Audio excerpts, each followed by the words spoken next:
For Ritenour football coach Kyle Wagner, it's always been more than a game. Following the deaths of George Floyd and Breonna Taylor in 2020, Wagner felt it was important to help his athletes join the conversation and gain an understanding of local policing in North St. Louis County. You know, football, basketball, baseball, sports in general, it gives us an opportunity to have everybody's voice being a part of that solution. Wagner connected with North County Police Captain Clay Farmer and St. Louis County Prosecuting Attorney Wesley Bell, who had a free training simulation out of the St. Anne Police Department. Basically, we went through the shoot or don't shoot training that the police officers actually go through.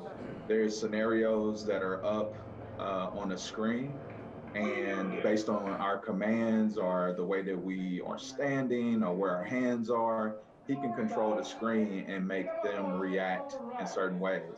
Sunday marked the first time a football team has utilized the program in St. Louis. Following the training, there's a group discussion to share perspective.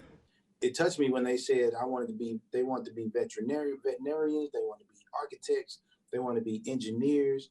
And, you know, their likelihood of coming in contact with law enforcement is great. They stand a great chance at coming in contact with law enforcement. So we want that to not turn into something negative.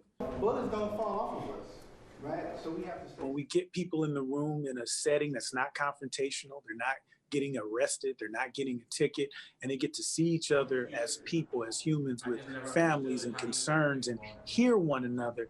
I think that's the biggest thing from my perspective that I've seen come out of these conversations. And Wagner says for him, being a coach is helping his players build relationships in the community and educating them to keep them from harm's way in the future. I feel it's my job to prepare those kids for being men and going out into the world. And, whether it's my African American players or, my white players or my Hispanic players, they're going to have interactions with the police in some way or fashion, or they're going to be responsible one day for, coaching, teaching their own players and own students. And so I want them to take away from me the value of doing more than just the X's and O's and doing what you need to do on the field, but also making sure that you prepare the people around you for real life. Hannah Yates, 5 on your side.